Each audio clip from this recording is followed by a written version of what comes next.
What is going on? What is going on, guys? In this video, we will be talking about the LA Chargers versus the Baltimore Ravens. In this video,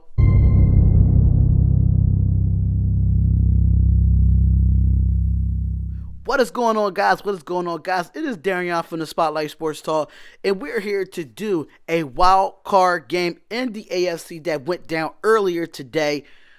The 105 game against the Los Angeles Chargers versus the Baltimore Ravens. Now, I wasn't able to stream any of the games today due to the fact that I had to work. But before we get into this video here, make sure y'all subscribe to the channel and hit the alert button to get the latest news in sports on the Spotlight Sports Talk. So, let's get straight into it here. And let's just get straight into it. I didn't watch majority of this game due to the fact that I was at work. And then when I was off work, I was able to see that it was 23-3. I'm like, what is going on in Baltimore? And I started to watch the game heading home from work, like listening to it. And I'm like, what is going on here? Like, for some reason, Lamar Jackson's not playing well and he's not looking like himself, and his defense gave up 23 points, which is absolutely surprising here, in my personal opinion.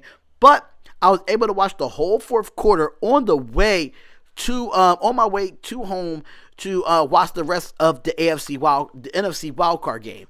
So when I do get into it, I do see that Michael Crabtree did score, and it was 23-10, and they actually scored twice in the fourth quarter. But what I see here is that a lot of people are asking, should have Joe Flacco been in for this playoff game due to the fact that Lamar Jackson didn't have no playoff experience? That's a good question. I just don't know how to feel about that, because Lamar Jackson was 6-1, 7-1 going into this game and beat the Chargers before.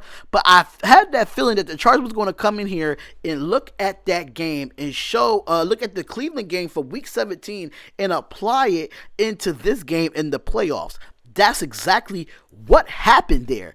But congratulations to the Chargers. I did pick y'all to beat Baltimore, but good luck. And surprisingly, I have to say, the Chargers did what they were supposed to do to win this football game. And it's a lot of questioning on what's going on with this quarterback situation with Joe Flacco and Lamar Jackson. Phillip Rivers, he had an okay game. He didn't throw a passing touchdown, but they was able to do stuff on offense to win the game. Well, with Phillip Rivers looking like, 22 for 32, 160 passing yards, we all know that he usually have a 300 or a 400 passing yard game sometimes, not all the time. But according to, Lamar Jackson, as far as stats-wise, he outdid Phillip Rivers again as far as stats-wise. I mean, as far as completion percentage was a little different. Lamar Jackson was only 14 for 29. He did throw the ball almost 30 times today, which that's surprising what type of, offense that the Baltimore Ravens do have. But he did have 194 passing yards, 2 passing touchdowns, and an interception, and a fumble at the end of the game as well. But Lamar Jackson can be a star in here. A lot of people say that he can't throw. They said he looked like another Tebow. I actually disagree with that, but he was just up and down this game, in my personal opinion. Definitely up and down, but it's a learning experience for him. He's young, and he will get better over the course of the years, but you definitely have to give Lamar Jackson some time. Let's look at the rushing yards. Surprisingly, Lamar Jackson led the team in rushing. I'm like, what? He led the team in rushing. Where was Gus Edwards at in this actual thing? Like, Gus Edwards only had 8 carries. I don't understand how y'all go from being damn near the top running football team outside of the Seattle Seahawks, and he only touched the ball 8 times. You're not going to win football games with a running back like Gus Edwards to actually have only 8 carries for 23 yards. And Lamar had more carries than Gus Edwards, 9 carries for 54 yards. So I'm not really understanding what the philosophy was. They did want to see Lamar Jackson throw more, but you still got to run the football. You know what I'm saying? You can still run the football throwing the ball 30 times. And you only ran the ball 23 times the whole game. with Gus Edwards and the way he averaged 5 or 6 yards a carry, you should have ran the football with him a little bit more because y'all really big on time of possession. And surprisingly, y'all, it wasn't that way. It wasn't that way today. But Melvin Gordon, same thing. I mean, they had 33, so they had 10 more carries than the Baltimore Ravens. Melvin Gordon had 17 carries, 40 yards, and a touchdown. Austin Eckler had 11 carries for 29 yards. Phillip Rivers actually had 3 carries for 15 yards. I am shocked about that. I am very shocked about that. And Justin Jackson had 2 carries for 5 yards. Let's get down to the wide receiver core. It's not really too much with the wide receiver core here. Mike Williams, 2 for 42 yards off of 5 targets. Keenan Allen, 4 receptions for 37 yards on 6 targets. Antonio Gates, 4 receptions for 35 yards on 4 targets. Austin Eckler with 4 receptions for 14 yards on 4 targets. Travis Benjamin, 3 receptions for 11 yards, which was 3 targets. But we can look at this here and see what the receiving core looked like for the Baltimore Ravens stats, which Kenneth Dixon was 3 receptions for 53 yards off of 3 targets. There's no way Kenneth Dixon should be your leading, well, not really your leading receiver, but Willie Snead only had 3 receptions. Willie Snead really had a down year. I think he should have stayed in New Orleans. That's just my personal opinion there. Okay there, Kurt? We're about to move. At the same time, Michael Crabtree only 2 receptions for 38 yards, but he did have 2 touchdowns in the 4th quarter, which I absolutely like. Why are we not targeting Michael Crabtree, especially what he did over in the 49ers and he did with the Oakland Raiders? That's just my personal opinion. Mark Andrews had 3 receptions for 31 yards on 7 targets. Mark Andrews had 7 targets. Willie Snead had 6. Michael Crabtree had 4. John Brown, I don't know what happened to John Brown. John Brown was a great fantasy stat in the beginning of the year. And since the change happened, it just didn't turn out the way it turned out.